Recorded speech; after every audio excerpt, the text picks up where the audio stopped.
the candle going. I'm on my therapy couch. Oh, is it your chase? Oh my god. Yeah, the thing that apparently makes me gay. I always thought it was called a Ches. Chase. The It chase. is a Chase? Okay. No, there's a joke with that involving Jess and Mitchell, and it's fucking hilarious. Need another pillow. Did you actually texted her, right? Yeah, I was like, oh, sorry for like, how dare I be correct? What did she say? She was like, what are you talking about? Well, no, I went in there and she was like, "What the fuck is this?" And I was like, "You don't remember?" And then I gave her like really vague context clues, and she was like, "Oh shit!" And I was like, "Yeah." But yeah, therapy couch now. That was pretty funny. Oh, How are you recording from your Oh, you don't have your mic. You're using your headset. yeah, because I bought a he's headset being with good. special. Oh man, Mitch, did I tell I'm on you? my third beer and have a nice candle going. Oh man, you know what? Speaking of beer, I think I'm gonna go have a glass of wine. I don't know. Wait, do I have beer? I will be. No, but I have whiskey. Haha! I'll be back. I will be right back because I'm gonna go grab a glass. Drunk hammer. Yes. Oh no, that everybody's gonna randomly leave me. Yep. Have fun keeping the podcast alive while we're gone, bitch. Oh god. What should I talk about? Hi guys. This is Mitchell. Also, keep in mind I can hear you because I'm on my wireless headphones. Hi Philip. I get to say things to you, when you don't get to respond. Sometimes I wish you cleaned your car out a little more. That would be helpful. Honestly, not too bad though. Surprisingly, it always smells okay. It's never like rancid, and I'm very surprised about that fact. Not sure how that happens, but it's always nice to get in the back of the car and it's like a random book that I can start reading, and I get motion sickness from it on the Highway 21. Because apparently I can't really read a book while in the car. Fun fact. When I was young, my grandma would drive us places, and she had the mad ability of reading a book while driving on like 290. I think that's the reason why I'm not afraid of dying, because I already faced that fear as a little child. So yeah. Okay, hold the fuck up, Mitchell. Mitchell, that was a bit dark. What was? Mitchell was telling us why he no longer fears death. Are we getting existential already? No.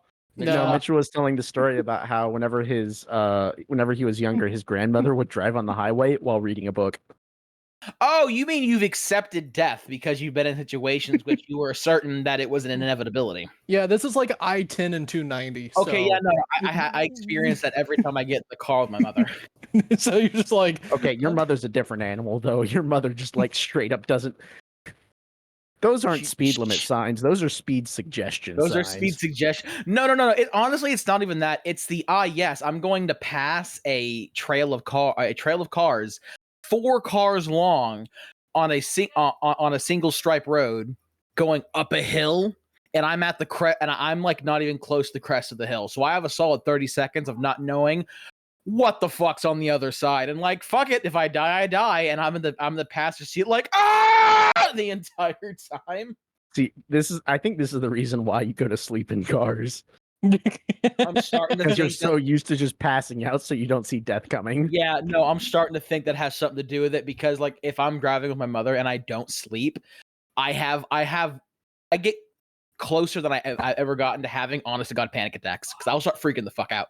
Because she'll do these crazy ass maneuvers and I'm like the entire time. Or I'm like, Mom, please don't do this. I'm literally begging you, do not do this. She's like, it's gonna be fine. And then she swerves out and there's just a fucking 18-wheeler barreling down it. She's like, I can beat him. And I'm like, no. And yeah, it's great. I love it so much. Well, guys, this is a Warhammer Age of Sigmar podcast. I would just like to remind you, we spent the last 30 minutes talking about manga. Yeah, facts. Hi guys, welcome. My name is Mitchell. How you doing? You just had a quick session with me, and while I just tried my best to keep a podcast alive with nobody here. Yeah, Get fucked. That was interesting. Get fucked. I was gone for like 20 seconds. No, you were not. You went through a whole entire conversation. Well, you were not here for an entire Anyway, welcome back to Lorecast Eternals. I'm Phil. I am Jacob. I already introduced myself. And once again, my name is Mitchell. There you go. But yeah, we are late once again. This one's my fault. Man, I can hear my cat screaming outside my door. I'm just glad that it's not coming across the microphone. It would be pretty funny though. Cat, would you kindly shut the fuck up? I wouldn't say it's all your fault, Mitchell, because I had like some really bad fucking acid and whatnot. And it kind of laid me out for a couple days. So that certainly didn't help. Yeah. Apparently Thursday I sounded like death, so Mitchell and Phil were just like, go to sleep. Other than that, as typical, we would like to thank our Patreon members for helping us support, making this podcast fairly possible with gas money, because we all live way too far. It definitely makes it easier. Yeah. Shout out to the podcast, as always. We actually got a couple new members. We got John, Uncle Kugath, and Balelogs? Yeah, I think that's right. Yeah. So yeah, there you go. If it's not, we're sorry. We suck. Now, continuing. That's what we got. What is this podcast about this go around? We're covering Be'lakor, but we're not just covering Be'lakor. We're doing the good old fashioned what we did with not Grungy. Why am I forgetting his name? Angry Dwarf. I'm not going to help him. I enjoy watching him suffer. Angry Dwarf. Mrs. Felix. There's no way you don't I know remember. exactly who he's talking about. I'm just not helping him. Oh, 100%. I know he's trying to talk, but like Patrick, there we go. Yeah, Got it. Got it. That's my boy. Yeah, you could really, if you were here, you could see. You probably felt the clogs starting. I could hear the steam engine going. We're covering Be'lakor Old today. Old World. Old World? Old World, yeah. Old World? I feel like that's not what we said we were going to cover for Be'lakor, but also like, well, when you consider that like Cursed Skies of Be'lakor and the entirety of like all of his lore comes from this 50-page book of Broken Realms that I have on top of my bookshelf that I am borrowing from like one of my best Warhammer friends.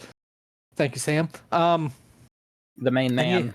I need to scan that and send y'all all that so y'all can read that. And do we just want to turn? Do we just want to turn this into a two-parter? Old World Be'lakor and the AOS. Oh no, that's exactly what I stated.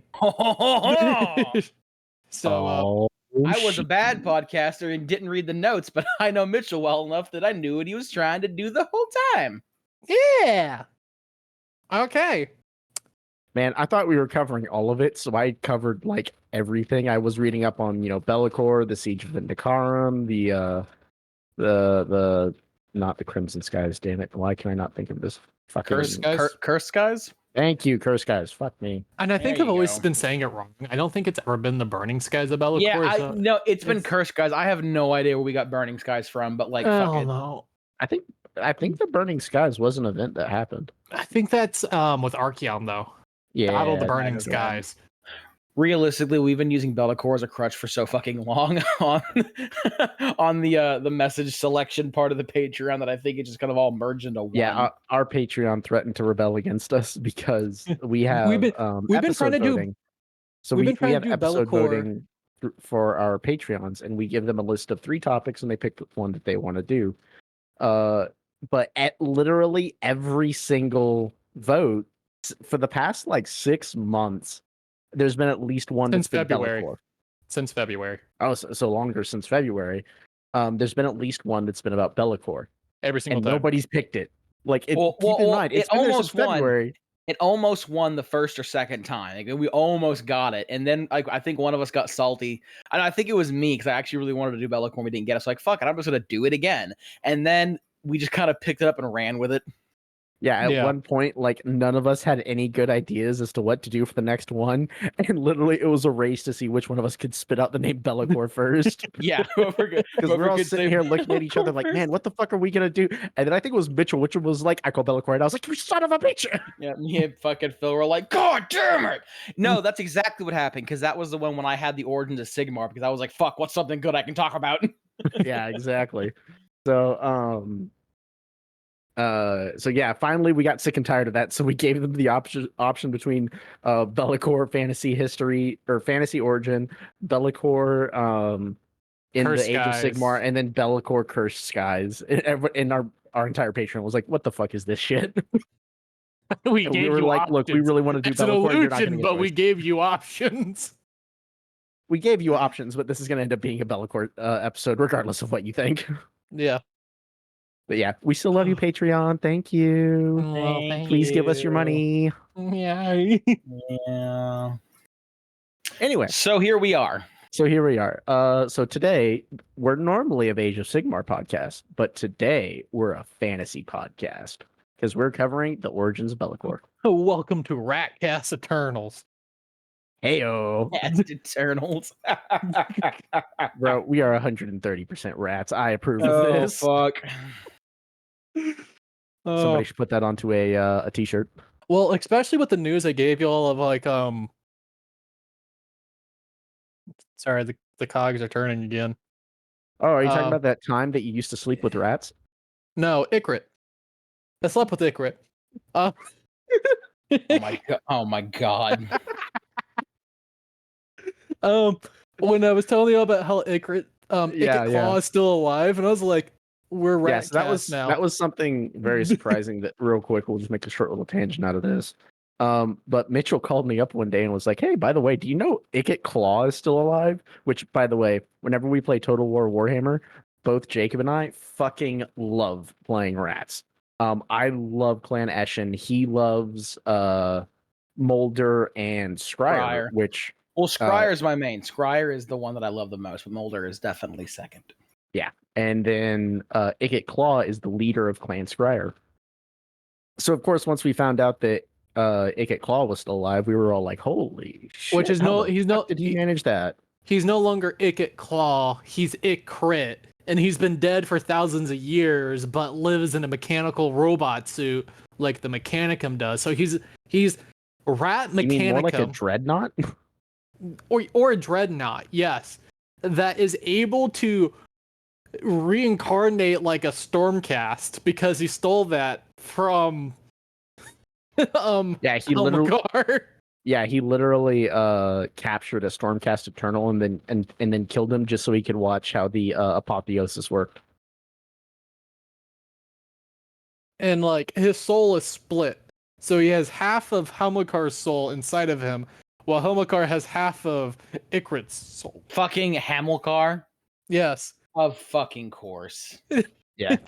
And then he also has his own personal pocket dimension that lets him travel between the mortal realms without the use of the realm gates. Yeah. Or a Skaven Nahul. Yeah, dude, that book was wild. Like the first 3 hours was hella boring to me, and I got really sick and tired of like how Hamilcar always spoke, but like 3 minutes and 3 seconds in, I was like, or 3 hours and 3 seconds, I was like, this book rocks. This book pretty good. It's pretty good. Okay. Continuing. Right, back on topic though. Be'lakor. We are a Warhammer Fantasy podcast. Be'lakor. Who is Be'lakor? What is Be'lakor? We think we're a Warhammer Fantasy podcast. How Be'lakor? Yes.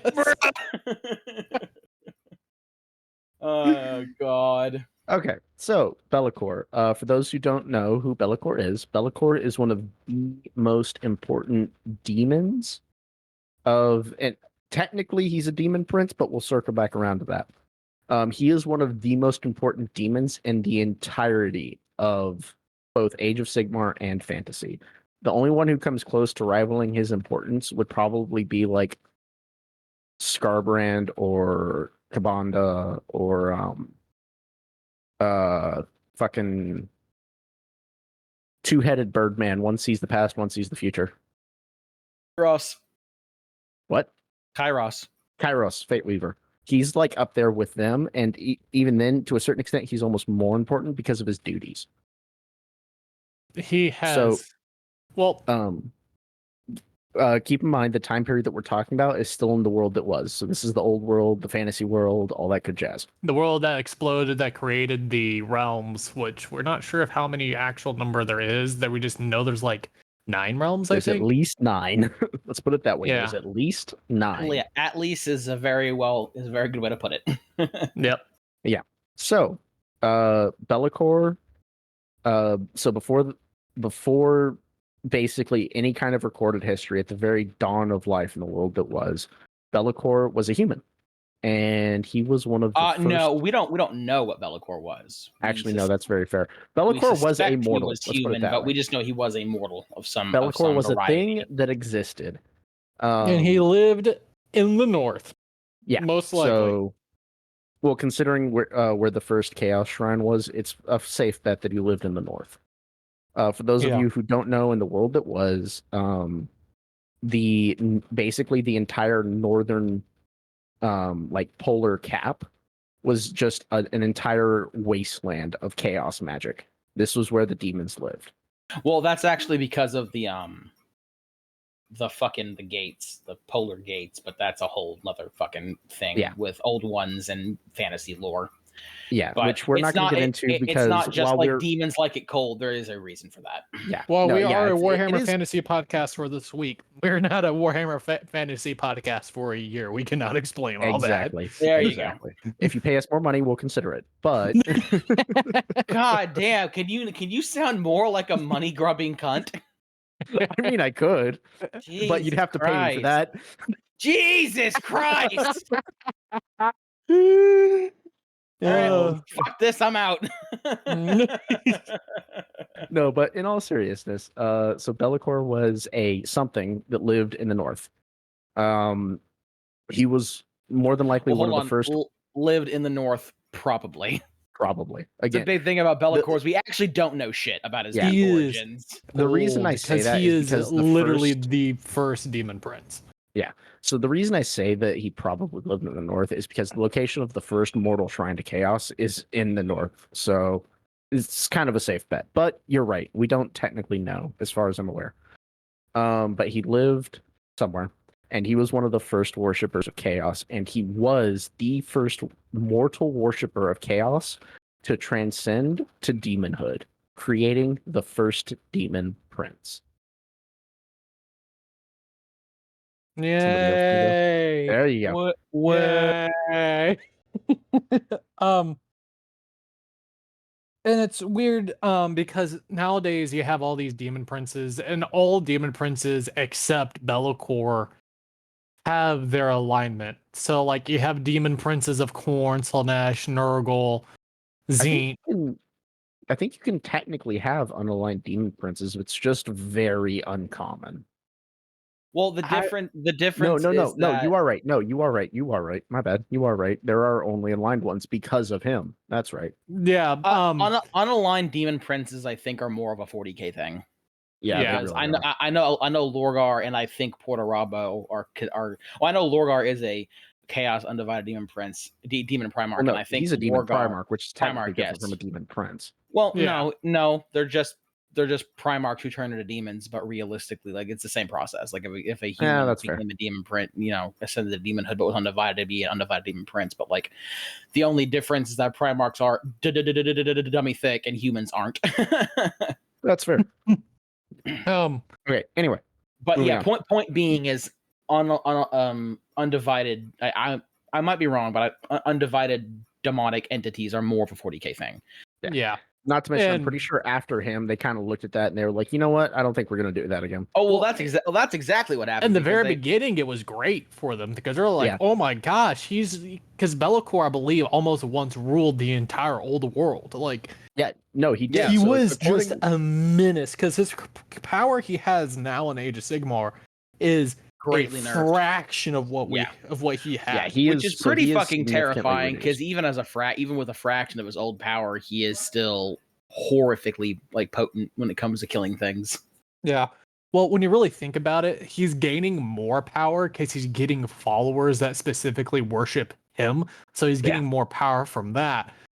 But he had all of the grace of all the 4 Chaos Gods, so he was really a Demon Prince times 4, and they didn't know how much power to actually give him. And he really ruled, and he got to the point where he's kind of really cocky. So and that's the big thing, is that he was the mortal, or I shouldn't say mortal because he becomes a demon prince. He was the physical manifestation of chaos upon the world that was. He ruled basically the entirety of the world that was. Yeah, I would say it's pretty accurate. Yeah. Hold up. Ali's starting shit.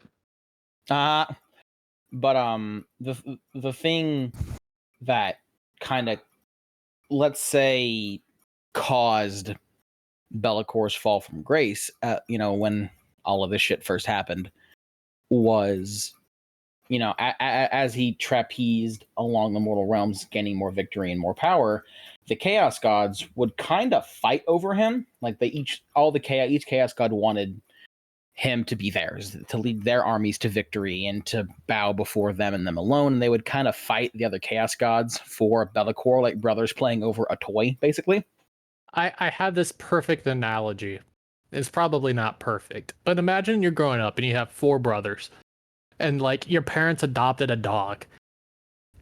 Those 4 brothers are gonna fight for the undivided attention of that dog consistently. But once they graduate high school and leave, they kind of just don't pay attention to it anymore. Sorry, I had to go track this down real quick. Ali just told Chungus that we buy all of our friends Warlord Titans. None of you are friends. Correct. Where did you? Not even you, seriously. Wait, where did you say this? It was in our Discord, not the actual. But yeah, no, I saw that and I was like, wait a minute, hold up. I'm not buying anybody Warlord Titans. No one. Bitch, I ain't even buying me a Warlord Titan. No one gets shit. Nobody gets a goddamn thing. Yeah. Anyway, somebody kind of dropped the hint of like Silent King again today, and I'm like, even a hint. Mark. Fuck, where was I? Oh yeah, you're talking about the dog analogy and shit. So yeah, like that's kind of what happened. And Be'lakor would kind of use this to his advantage to gain more power and whatnot. And eventually the Chaos Gods just kind of got tired of him. Not like they were angry with him, but just the Chaos Gods are fickle, and after a while they're just like, he doesn't really, strike our fancy anymore. What if I just put all my power into, well, not all my power, but what if I just give the same amount of power to a guy that's completely devoted to me? Basically. So exactly. two things came of that. Basically, all 4 of the Chaos Gods decided that they were never going to like combine their Wonder Twin powers to make a Demon Prince of all 4 Chaos Gods ever again, because that means that like they don't really have control over them. They don't have control over that. That Demon Prince technically doesn't have to work for any of them, and that they were going to start looking elsewhere for their kicks. And so other mortals started gaining the Chaos God's favor and getting power and ascending and things like that. And Be'lakor got really fucking jelly over it. Like he was not. Well, every single time that a new Demon Prince was created, he lost a bit of power too, because they took that power from him. So Be'lakor wasn't very happy about this and started trying to like keep it from happening. And we don't really know what he did, but he somehow managed to turn the Chaos God's feelings of indifference towards him to fury. And he did something, or the assumption is that he did something to try and keep the Chaos Gods from making other Demon Princes or something along those lines. And the Chaos Gods got mad at him. And according to Philip, it was Tzeentch who actually did the first blow, ended his free trial to being a physical being. Yep, he got banished to the Chaos Realm. Yeah, so what I read is that basically Be'lakor, so part of it was Be'lakor would look down on mortals, which he had once been, and was basically like, yeah, all of you are fucking useless. This was while he was ruling over everything. He was like, all of you are fucking useless, and I have no need for you. So Tzeentch was like, I'm the changer of ways. I'm gonna change that. And so, yeah, he cursed Be'lakor, just stripped him of a bunch of his magical ability. Again, this is why we were saying he is greatly reduced, but stripped him of a bunch of his magical power, and then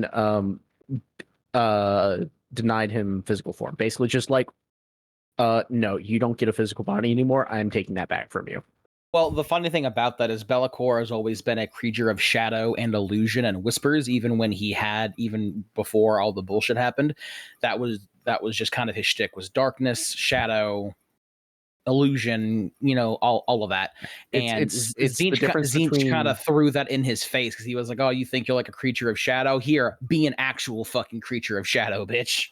Yeah, it's kind of like the difference between Primarch Korax versus Demon Korax, if you get that reference. Yeah, we gotta start a 40K podcast. Shut the fuck up. Don't you dare say those words. Don't take me down this path, Mitchell. We can do it as a full-time job. Fuck Oh, off. bruh. Dude, I'm going to school for a full-time job. I don't need two jobs at the same time. Oh, God. But no, so they cursed him and basically turned him into a creature of shadow. Now at this point, he's basically a demon. Like that's what he is at this point. He was once mortal, but now he is whole ass demon. And that's kind of how demon princes work, Phil. Well, no, because like demon princes still have their physical bodies. Demons don't technically have physical bodies unless they possess something. You mean that, like, because he no longer possessed a physical body, he was more demon than demon prince, essentially? Yeah. I don't know how accurate that is, but I understand what you're trying to say. Yeah. Basically, all I really mean is that, like, a standard demon prince can kind of, to a certain extent, they can come and go between the realm of chaos as they please. Whereas Be'lakor, he's now strictly a creature of shadow and darkness, so he's like a whole ass demon. So he isn't really capable of wandering the mortal realms anymore. He's capable only under two circumstances. One of those circumstances is he actually gets summoned by like a chaos worshiper and like what God, I'm forgetting all my words today. Inhabits a body. Yeah. Possesses a body. That possesses the word I was looking for. There you go. Number 2, which is now his main job because he was once the person who was supposed to be this, but is no longer and not even classified as like number 0. But to crown the Everchosen. Yeah, so back in the world that was, being the Everchosen was basically the equivalent to becoming the new Be'lakor. You were Chaos's physical representation on the world that was. So, Which Archeon is the 13th Everchosen. Yeah. So Be'lakor's big plan had always been to obtain the Crown of Domination, which is like the final artifact that is required to prove yourself as an Everchosen. That had always been his goal, was to get his hands on that, but he'd never been able to.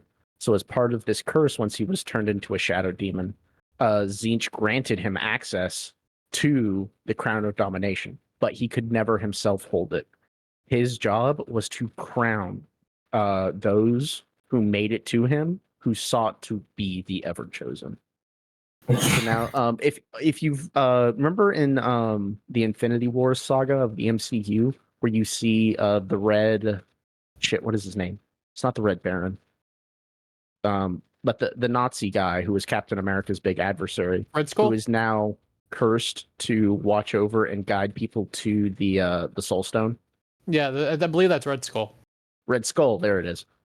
But yeah, so basically he comes up kind of like that.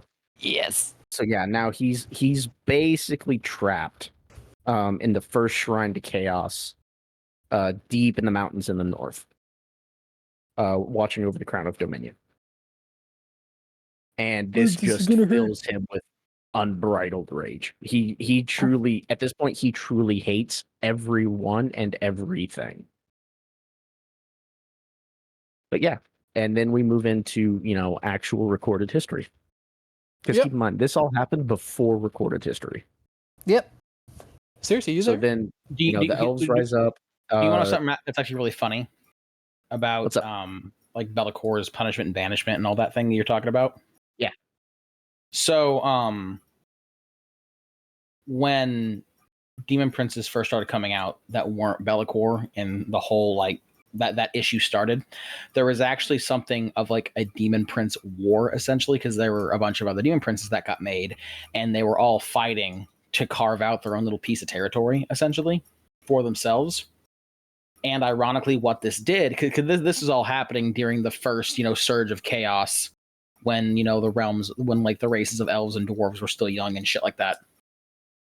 So, because the War of the Demon Princes got so big and drew so many people in to claim their own territory and their own power, it literally it lifted the siege off of Ulfheim a little bit. Like the island wasn't besieged near as heavily as it would normally have been. And that's what gave the elves the chance to concoct the Great Vortex, which perpetually cock-blocked chaos until end times. Yes, because the entire purpose of the vortex was to just control magic. Not only control it, to siphon it off, because that was the problem, was old one shenanigans that we're not getting into because it's a whole nother fucking dog, essentially, basically. But, there was just magic saturated in every fucking aspect of the planet, and the vortex siphoned all of that magic off, so there was literally no fuel on the planet in order for demons to exist. So all of the magic that the races of man, elf, lizard man, orc, everyone would use, it was just the absolute, like, just crumbs of what there was, because that's how much magic it takes to like sustain demons for that long. And to throw in a 40K it's pretty fucking funny that like it's like I use the chaos to kill the chaos. So to throw in a 40K reference, the Eye of Terror is it used to be the only place in the galaxy where demons could manifest without having to be summoned or something of that nature, because it was just a direct hole into the warp. The world that was kind of a similar event. It was so saturated with magic that demons could just wander around. They didn't need to be summoned. They could just pop out wherever they wanted, because it was so saturated with magic that it was basically a reflection of the realm of chaos. It was a wild place back in the day. It was insane. Shit was wacky. You gotta throw in like the history of like the Avatar as well. So you got like the whole entire like Fire Nation, Water Nation. Like, dude, the world was weird back then. Shit was whack. That time frame was also when fucking Grimnir fucked off to the north to like perpetually fight chaos demons for all of eternity. Yep. Until Gotrek took his place. Then Gotrek got done somehow in some form or fashion. Like all of that wild shit happened like during that one particular initial surge of chaos during the before recorded history happened. Yeah. But yeah, so this all happens, and so now we start moving into recorded history. So Be'lakor is now trapped inside of the first shrine to chaos, forced to crown whoever shows up claiming to want to be the Everchosen. Yeah, and the only time he could ever really be set loose on the mortal realm, not the mortal realms, was whenever he would crown an Everchosen, and he would essentially act as advisor. So even when he was allowed to be, unleashed, he was basically unleashed by the Everchosen. So Be'lakor was fucking angry about it. Yeah, and so we get to the first ever chosen, Morcar. So Morcar shows up, and the path to get to this shrine is fucking chocked full of demons. So it is an incredible feat to get there.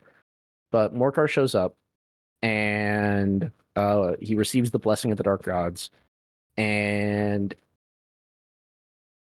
Sorry, excuse me. Oh my gosh, this is So- where it comes full circle because Be'lakor being so angry and angsty is what led Sigmar to stay alive. Yeah. Oh Yeah, so god. he crowns Morcar, and Morcar leaves him behind in the Shrine to Chaos, and Be'lakor literally goes insane from his rage. He is so fucking pissed by the fact that someone else has achieved what he cannot, an immortal, no less. Well, essentially, it's these mortals are the refined version of what he was. Like he was the alpha, and they are the actual final release, essentially. Yeah. So it's like basically what all of these ever chosen, scream from the mountaintops that they are. Like they're built off the template that was Be'lakor. Exactly. Except Be'lakor has to be around to see it. Yeah. So he crowns Morcar, fucking flies into a fit of rage, and then Morcar goes off and gets his shit kicked in by Sigmar. Sigmar slaps his shit in. Yeah. Which really isn't what happened. Sigmar and Morcar fought for like 4 straight fucking days or something like that. And I thought it was 7. I'm thinking of crazy amount of time. I'm thinking of Sigmar and Morka Gorka. Or Gorka Morka. What'd you say, Morka Gorka? Gorka Morka. Banned. It's like it fucking matters. Not even the orcs know what the right name is. But yeah, no, like fucking Sigmar and Morcar fought for fuck knows how long, and Sigmar won because fucking like it's Sigmar, but it was a rough fight. Yeah. So Morkai died. Sigmar then after that walked into like the sunset and became a god. Sigmar fucked off and got trapped in the winds of his ear or something crazy like that. I forget exactly what happened to him, but yeah, he got plot armored for later. Into this is an Age of Sigmar podcast. Basically. Like, well, technically it was end times, but we don't talk about end times. Nope. Yeah. But anyway, so time goes on, and Be'lakor is actually able to escape from the first shrine. Doesn't Either y'all want to take over? Oh god. Doesn't he escape into Mordheim? And it's he kind of uses warp stone in order to kind of put all of he's able to manifest himself into warp stone, but somehow Mordheim was hit by an asteroid. Well, so what it is, he possesses a body. Okay. He actually possesses the Cardan the second ever chosen. Okay. I don't know if I am getting this right. You're right. He ends up getting trapped in Mordheim. And Mordheim gets hit by an asteroid, I believe, of Warpstone, right? Honestly, I didn't read anything about that. I just read that he was trapped in Mordheim. Because I remember reading something that's pretty much he kind of he lived in Mordheim for thousands of years, looking at the redestruction of the city over and over and over and over again, because what happened is like all this magic just kept on replaying time for like a 15-minute loop. Oof. So he just kind of like was going insane with that. He was finally able to get out of it, I believe, but like he was really going insane with that. For you old school fantasy fans, this mortal form that he took ended up becoming known as the Shadow Lord. So if you ever come across a reference to something called the Shadow Lord, it's Be'lakor. It's 100% Be'lakor. But yeah, so ultimately he does end up believing that he's defeated, or he's overcome the curse that's been placed upon him, and he decides that he's going to go for the crown of domination again. Now that he has a physical body, so he gets there, gets up to the crown, goes to grab it, and can't fucking touch it. And the dark gods all just laugh at him because they're like, "Ha, yeah, you stupid bitch, you thought." Yeah, you thought get fucking pranked. Yeah, get wrecked. Get Shrek'd. Yeah, and literally he became Fortnite dance. He became so fucking mad that he blew up his own body. Yeah, he fucking like raged himself back into the realm of chaos, didn't he? Back to the first round of chaos, because yeah, his soul is bound there. But yeah, so he becomes so fucking mad, and that his power blows up his own physical body, and his soul gets yoinked back into the first shrine to guard the crown of domination all over again. Because that's when you were saying he was like using the warpstone meteorite thing to like kind of stay anchored to Mordheim and whatnot, and he basically just like blew up the warpstone meteorite because he was so fucking mad, essentially, or something like that. Again, like I said, I didn't read anything about warpstone, but that doesn't mean it wasn't there. I just didn't see anything about warpstone. The what I read was more of a short synopsis, because I'm gonna be honest, I thought we were gonna be covering more of Age of Sigmar shenaniganery. No, that's fair. I ruin everything. Yes, you do. Well, so I've been trying to find. There's this little weird piece of Be'lakor lore that I have no fucking idea. This is a bit of a tangent. I have no idea how accurate. Oh wow, like we're not known for that. I know, right? I have no idea how accurate it is or isn't. And I tried really fucking hard to find more about it, but it's in a novel, and I couldn't find out what novel it was. I know it's in one of the Archeon novels, but like apparently, and once again, I have no idea how canon this is or isn't. Get on with it. And it sounds whack as shit. You know what? Now I'm not. How about that? Wow. Mitchell fucking ruins everything. This is why you're alone. Okay, I'm just gonna like. This is why you're alone. No, but like Be'lakor is apparently like Archeon's dad, kind of. Okay, yeah, that's one of those weird lore things. So that's not entirely true, because what I read was so Be'lakor kind of had like children called half-blood demons, pretty much, and one of these half-blood demons, sorry if this is going to make you angry in former fashion, listeners, forced himself upon someone. Forced himself upon, or the blood demon, half-blood demon thing forced unsavory things happened. Moving on. Yeah. To Archeon's mother.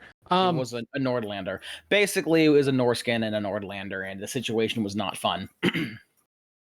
Yeah. And then 9 months later, here comes Archeon. Well, no. So what I read was like basically like Be'lakor manipulated time in some way, shape, or form, because he had in his possession a mad prophet who could basically like predict the future through prophecy, and because demons like technically exist outside of time, Be'lakor used this mad prophet to influence events that would lead to Archeon's birth, because whenever Archeon was first born, his imperial name was like Diedrich Kushner or Kushner or something like that. I think his first name was Dietrich. But basically like the town that got raided was supposed to have like warning bells, but like Be'lakor used basically wibbly wobbly bullshit, and the fact that he had this, praised prophet to literally alter the prophecy so that like the bells never rung. And then like Archeon's mother's husband was supposed to show up and like kill the Norseman raider before things, happened. So then like Be'lakor did the fucking time-wimey shit and made sure that didn't happen. And then Archeon's mother was going to like drown the baby after it was born. So then Be'lakor wrote that like she died in childbirth, and he just literally manipulated fucking time in space, is essentially. A Time Lord. No, kind of. It's whack. It's all coming together. And like, okay, hold up. I'm like 99% sure this is bullshit, but God, I hope it's real, because that's so cool. On a scale of 1 to Flesh Eater Courts being Bretonia, like how reliable is this? apparently it's in one of the Archeon novels, but it's Old World, and you know how whack the canon gets in Old World. So I have no idea. I haven't found the article. I was doing my review. So we're looking at like somebody at least thinks that they're Leon Linker. Right? That's the level of reliability. Yeah. Okay, well, gotcha. cool. Because what happened was I was doing my review because an hour before podcast I always go over my notes and then I look a little bit just for little tidbits of lore in case I missed something in my initial research. And I was just like on fucking Reddit and I saw this thing and I was like, well, that sounds fucking weird. So with 30 minutes left, I dug into it and I was like, holy shit. And apparently, I think it's in one of the fucking Archeon novels where this is explained.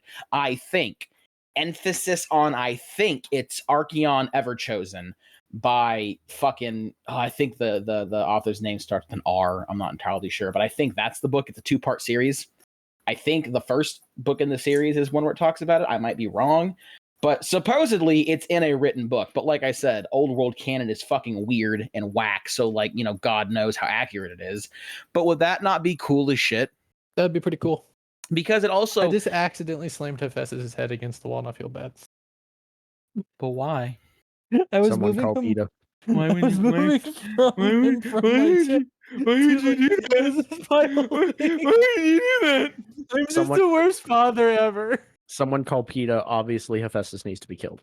And then they need to send Mitchell flowers.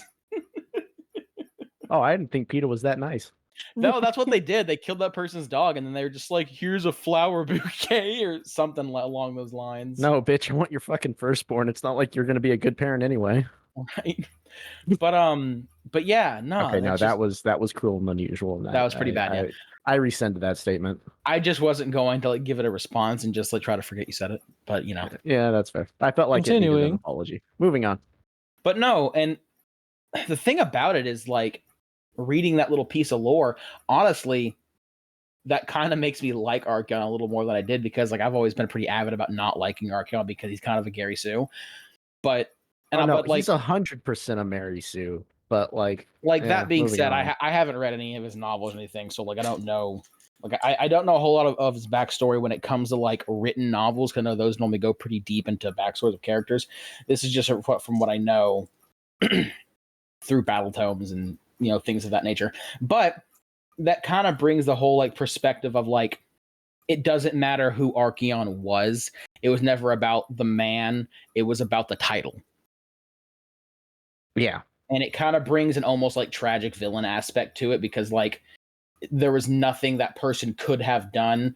That was the fate. That was their fate as written. And an uber powerful ancient demon from before time existed literally rewrote fucking reality to ensure that it happened. Yeah.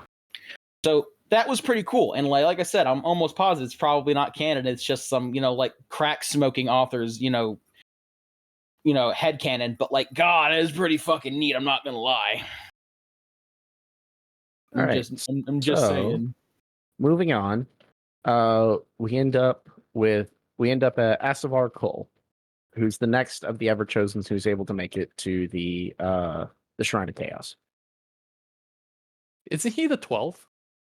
I believe so. Yeah, I believe that's right. Asavar Cole is probably the coolest. Does that mean the toughest battle of being the Everchosen? Because he fought Sigmar 2.0. Magnus, right? Magnus the Pious. Yeah, he's the one who fought Magnus. Yeah. Magnus was big dick swinger when it came to Empire. If our boy is not the Celestin Prime, Magnus is the Celestin Prime. There is no doubt. It's between those two, no other. And by our boy, we do in fact mean Karl Franz. Summon the Electric Counts. Magnus, he was a monk before he was in the Emperor, wasn't he? Magnus the Pious. I actually don't know. I don't know a whole lot. He was about a nobleman. A nobleman. Okay. And he went to university in Nuln. Huh. But yeah, So just remember, folks, whenever you buy that pot of Nuln Oil to go ahead and shade up your miniatures, you are in fact buying the sweat of Magnus the Pious. I'm okay with this.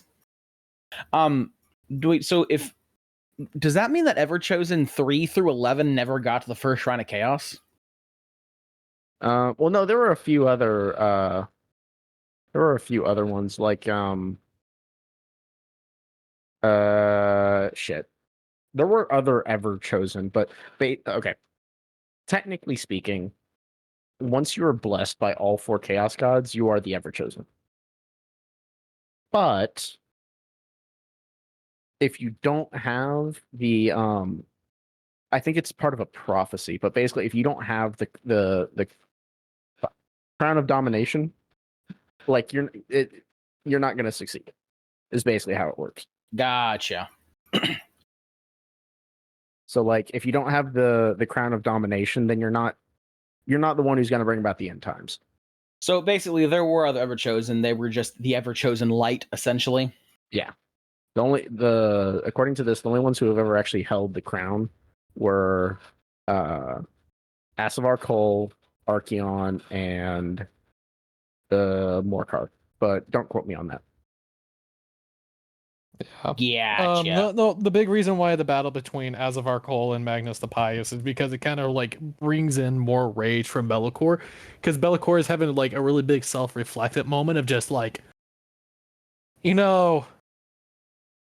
if the Chaos Gods didn't like curse me a millennia ago because this man has no self-reflection capability at all about how he's the problem and not the Chaos Gods, he's like, I could have killed Sigmar and none of this would be happening right now.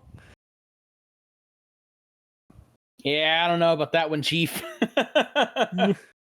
See, do you know who Be'lakor reminds me a lot of when it comes to like ambition, ego, and not realizing that he himself is the problem? Nagash? Nagash! Nagash! Oh, yeah, well, obviously yes, but different IP. But yeah, Nagash. Like, they have a lot in fucking common now, don't they? What? Yeah. Evil Just- megalomaniacs having things in common? You just okay. Who stabs himself in the back more, Nagash or Be'lakor?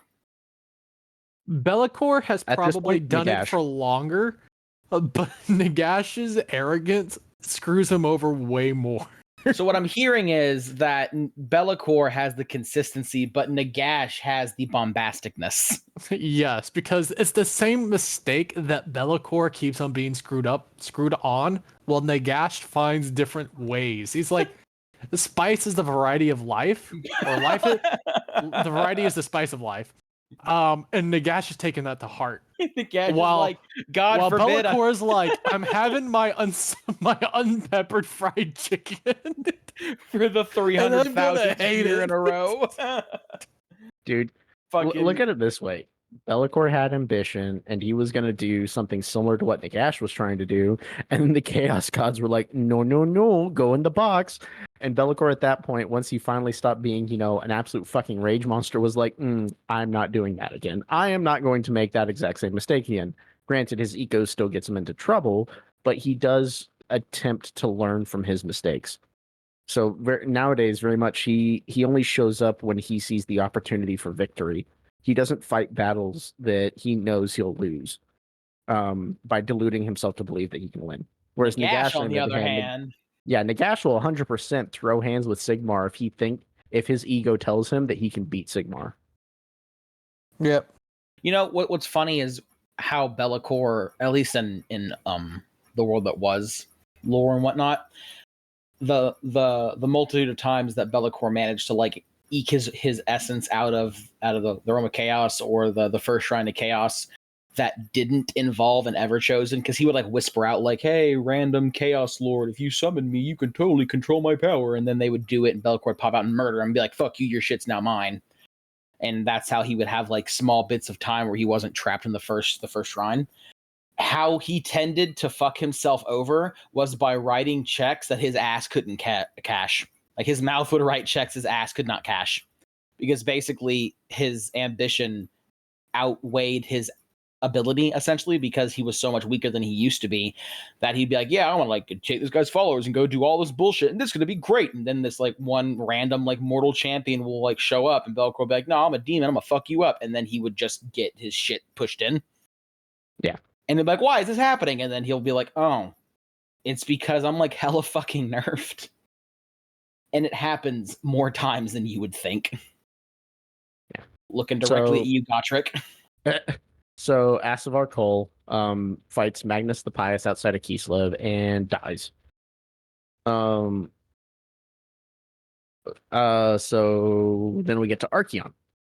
So Archeon, the newest ever chosen, he shows up, unites all the northern tribes, and claims all the relics that he needs in order to be named Everchosen and receives the blessing of the chaos. Actually, no, that's right. Archeon's the only one who doesn't receive the blessings, isn't it? Like the Chaos Gods want to give it to him, but he doesn't accept their blessings, right? No, I'm pretty sure he got the blessings of all four. I just think he uses them more as a means to an end. He doesn't actually drink the Kool-Aid. It's a tool. It's exactly that like Porto Rabo. Is that an Age of Sigmar thing where he's like, no, I reject their blessings, but like at this point I'm balling so hard that they can't tell me to fuck off. No, I think you're thinking of Abaddon, because that's Abaddon hardcore in 40k was he doesn't really have any blessings from chaos. He just has like hella good war gear. Man, I really, really fucking wish Games Workshop would stop naming all of their big fucking bads with A's. Ugh. Because yes, I think you're right. I think I am getting Abaddon and Archeon confused. Oh, what's the one? They're the same fucking character in certain aspects. The same character. The 13th Black Crusade, the 13th Ever Chosen. Oh God. You got Archeon, Arcan. What's guys? I'm forgetting every single name today. Angron, Abaddon. What's the Thousand Sons? Magnus the Red? No. Second in command. Oh, fucking Aramon. Fuck, yes, Aramon. Yeah. They're all A's. Why? I mean, God forbid shit be in the majority of the time. No, wait a minute. God forbid shit be easy, right? Yeah. Can you name any fucking character in either Age of Sigmar or fantasy or fucking 40k? God, my brain is not working. Any of them who has a name that starts with like a fucking L?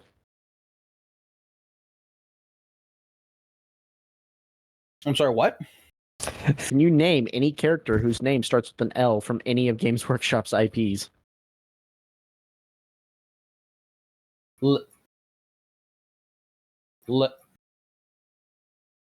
Yeah. That's a pretty difficult one. Wait a minute. Hold on. And I don't mean like some like random minor character. Actually, no, if you can give me a minor character, that'd be nice, but I'm looking for like major characters. Lou and Leon Kerr. Okay, name one more.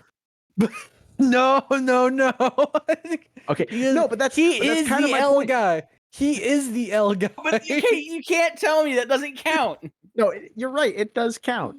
But I mean, look at all the A's they fucking have. Lokir Felhart. He struggled. Luther Harkon. Okay, now you've given me two, and I'm willing to accept a little more. But still, the point being, we have too many fucking A's. I'm not gonna lie. I'm 100% looking up how many A names there are. I need to know. There's too goddamn many. I need to know. Anyway, moving on. No. This is too important now. This is too important. Okay. L. Dude, we have a high of 87 tomorrow. Okay, there's a fucking lot in 40k. A big one being Lehman fucking Russ. Oh, fuck Lionel L. Johnson, Logan Grimnar. No, Lucius the Eternal. Okay, yeah, no, that is fair. We just suck. Yeah, we do. The problem is you asked me to do something and my brain was like, oh yes, all the knowledge I have. It's like that time I was like, name a time I did this. How dare you come to me complaining about this Oh my problem? God. And you're Oh my like, God. and you're like, God damn it. I wasn't Those prepared old- for this. Dude, those old fucking tax prompts. Right about a time that you did this, it's like you It's fucking like, bitch. You assume that my 12-year-old ass has done things. well, no, the Yeah. problem is by the mere action of asking me to remember something of that time frame now, my brain is going to fucking control alt delete all information pertaining to it, and I'm just gonna be fucked. Guys, we've gotten to the point where I feel like we really have to explain what tax was. To people out of state, it's called a Texas Academic Knowledge Assessment test, crap, survey.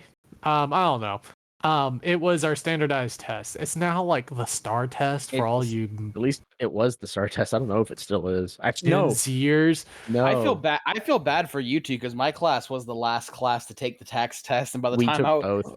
But Oh, yeah, y'all took both? we Okay. took both, but the STAR test, when we took the STAR test, it never mattered. So Well, people would just purposely fail them. didn't when y'all take the STAR test, it was like absurdly fucking hard. The first year it was. Yeah. Second year was Yeah. extremely easy. Yeah, I remember like the very first round of STAR tests, like teachers failed those things. Yeah, and it was funny because like it was all shit that was relevant and all shit that like, you know, looking back on it now, I look at that and I'm like, yeah, no, I could expect someone to like know this shit. The issue is that, you know, The way they ask it. Texas standardized testing is not known for, you know, it's not known for being the best test. It's meant for like the absolute bare minimum. Now, granted, to those people who did not do well on their STAR or tax, there's an entirely different thing between being an excellent test taker and not doing and just like yeah, not knowing like it. you can There's be a an difference. extremely intelligent person, but you know you can't take a test to save your fucking life because anxiety or whatever the fuck, and like to a certain extent that sucks for you, and I'm sorry. So Or you can be my brother and purposely fail it, so you get out of the entire summer doing housework, building a home. And Wait, reduce it what? just to me. Or Wait, you could what? just be Ross. Do you remember what Ross did whenever we were told to take the STAR exam in 5th grade?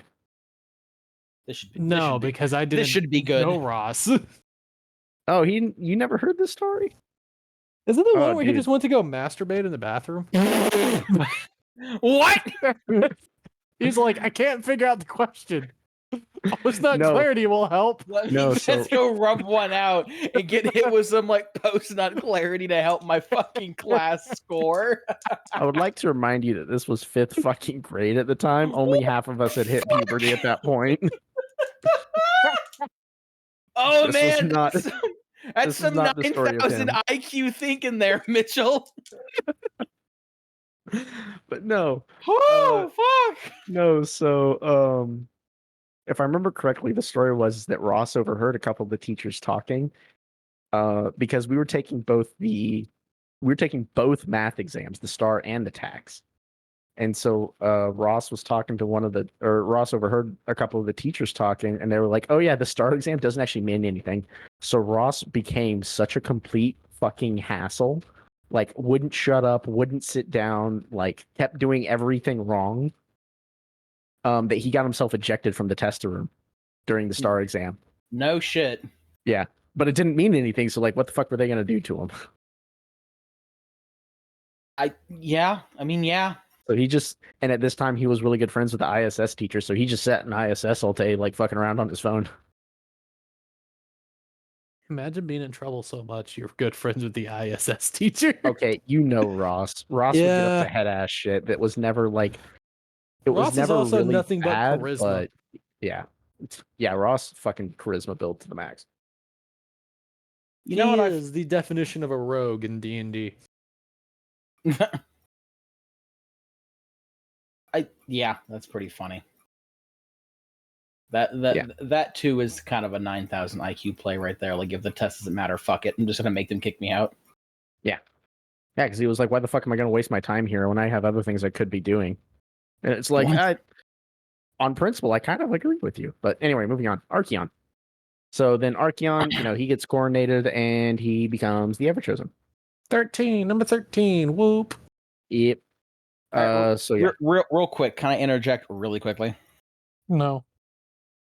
Well, fuck you. Going forward. I'm still kind of stuck on this name thing that Phil had brought up. So I'm looking at a list of names in AOS just because I'm interested. And I've kind of come across a pattern here. So I'm looking at named demons of Tzeentch particularly right now. And the pattern is that the names of Tzeentch demons are weird, really fucking weird and hard to pronounce, right? You just rolled a D26 to see what letter came next. Yeah, so I'm gonna name off a couple names here, and I want to tell you if you catch the one of these things doesn't belong here. Petrachskich, Zakrothpa, Zaishlal. I'm trying my best here. Nizrokpuk, Kairos, Fate Weaver, Twix.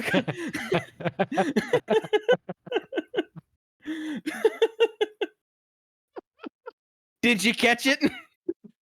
Wait, say that again? Can you do the list again? I think I may have missed the one. Right, cool. Zaishalth Shiashos, Patrixka, Kraxpa, Nizropkul, Kairos, Fate Weaver, Thwixka.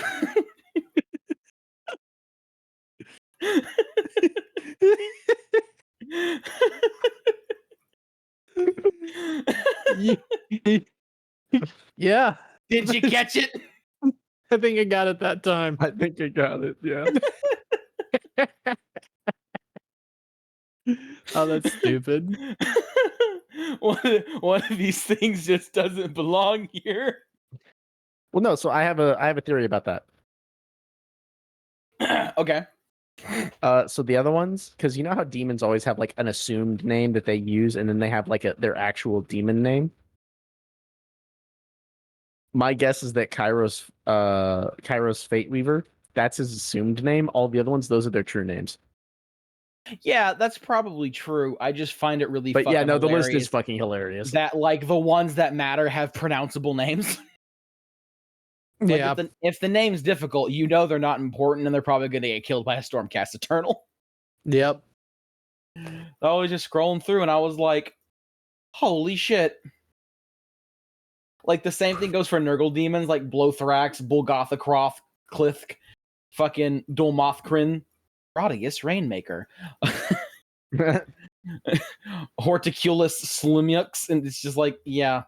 I wonder which one of these ones has more FaceTime in books and whatnot, you know? Kugath. Yeah. I don't think Kugath is in AOS. He is. He is? Yeah. I'm pretty sure Kugath is in AOS. Because is he? I don't know. We're continuing. We've been at this for how long now? No, you're good. You're good. No, that's fair. That's fair. Sorry, I didn't mean to deter us for that long, but that shit was just funny. Oh, my hip points. Somebody kill me. All right, where were we? Archeon. Archeon. I think we were on Archeon. Because that's around the time that Be'lakor gets dunked on by Gotrek, right? I think so. Is that a little bit before or a little bit after Archeon? I think it's a little bit before. Confess this is your 5th time coming here, and every single time I pick you up and you run away.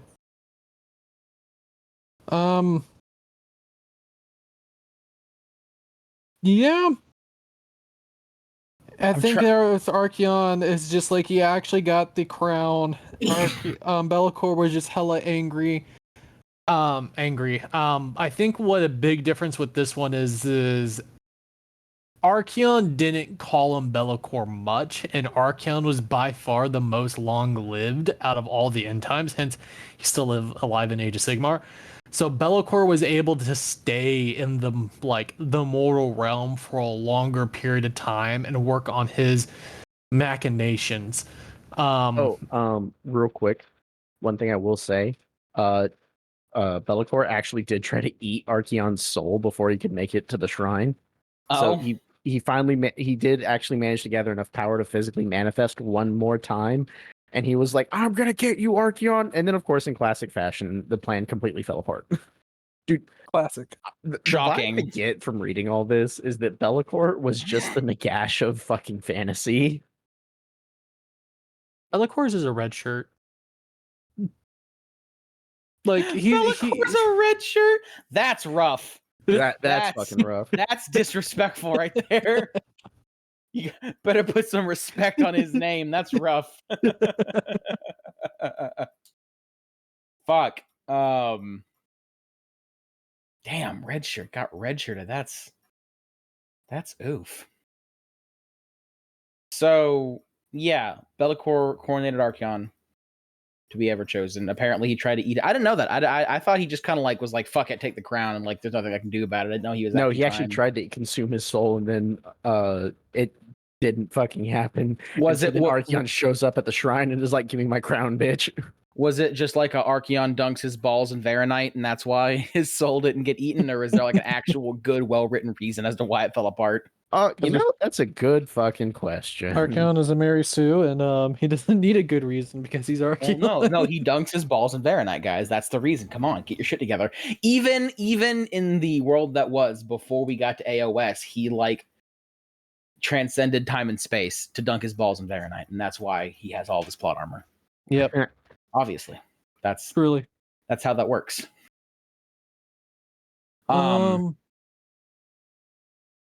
Okay, Mitchell, I think you're correct. I think yours is correct. Mine is what correct? I'm the whole like Be'lakor manipulating time or Be'lakor low key kind of being Archeon's grandpa type thing. Yeah, I'm looking into that right now while we're doing this because I was very curious. I think yours is correct. I think mine might just be like some weird non-canon book shenanigans, or maybe it was canonized and then it got uncanonized because GW wanted to go a different way.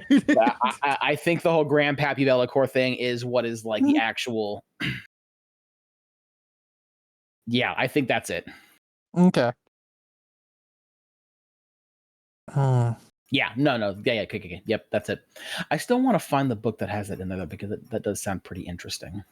Probably Archeon ever chosen. Yeah, no, I'm going to have to pick that up and give it a read. Or once the episode airs, Ozzy will, like, windmill slam half the book at me. As he does. One of the two. So, then we move into the end times. Archeon is then unleashed once more upon the mortal realms of folks, not realms of worlds. The mortal world, let's put it that way. He's unleashed once more because, you know, it's the fucking end times. Ends up getting into a fight with Karl Franz, almost beats Karl Franz.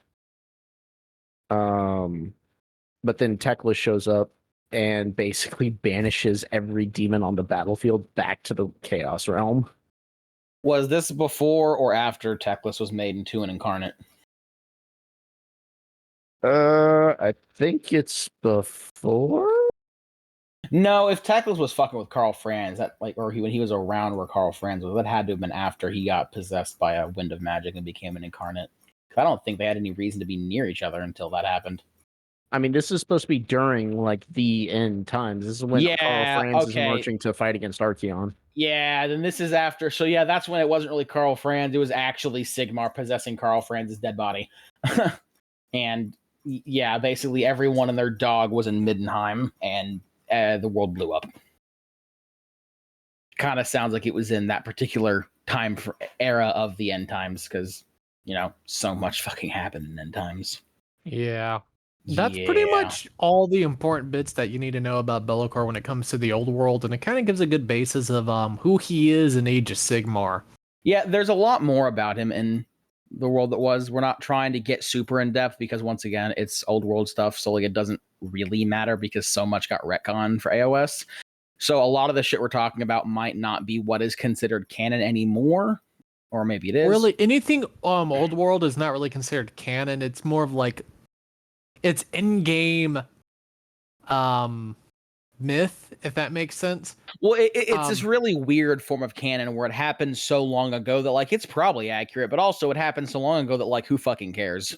Yeah, but it's to really show that like Be'lakor, major important character. This kind of gives a basis of who he is and what he is, and will allow you to show if there is change or no change in like how he's acting now. Which I think there's a big change in how he acts. He acts a lot more.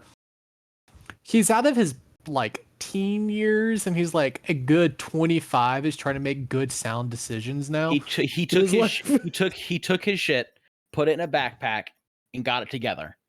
Yep. He got his shit together. Yep. That actually be pretty cool because that means talking about Be'lakor in AOS in the next episode means that we're gonna get to talk about like the Silver Tower and whatnot, and that means that I can talk about Croak and the Gaunt Summoners battle in fucking space. Hell yeah. Yes. I will scan all these pages and I'll send them to y'all, okay? Yeah, that sounds via good. email because Good I to am a me. professional. Look at that. Yeah. But yeah, if y'all want to know more about Old War Be'lakor, there is lots of stuff to read. Like I said, this was more of an outline just because, like we said, it doesn't really matter anymore. We just wanted to kind of give an origin story because, a bunch of cool shit did happen and, He's one of those characters that he is probably the oldest character that is not a chaos god. Yeah. Yeah. Man's old. Yeah. Yeah, he is. But I guess that's it. This episode has been brought to you by My Therapy Couch. Right. It's been a blast, guys. This episode is brought to you by Mitchell's Existential Dread. Do. I've been sitting on this the entire time, and I am. Yeah, it has felt like therapy. This has been great. You know that SpongeBob meme, the plankton going like, "See you in therapy." Yeah, in therapy. Yep, there we go. Well, yeah. That's that. Peace out. We'll see you in the next episode that will come out sometime because in the future. Our schedule's super fucked up right now because I got a lot of weddings I have to attend. I have birthdays I have to attend. I will be going to Canada at the end of October. Mitchell has the audacity to have a life, and like, how fucking dare he? I know, how dare I? How dare You fucking nerd. We will let everyone know when the next episode will be in the Discord sometime very soon. Yep. Now right. that being said, game night will be normal. So next Tuesday, also known as the 10th, will be game night.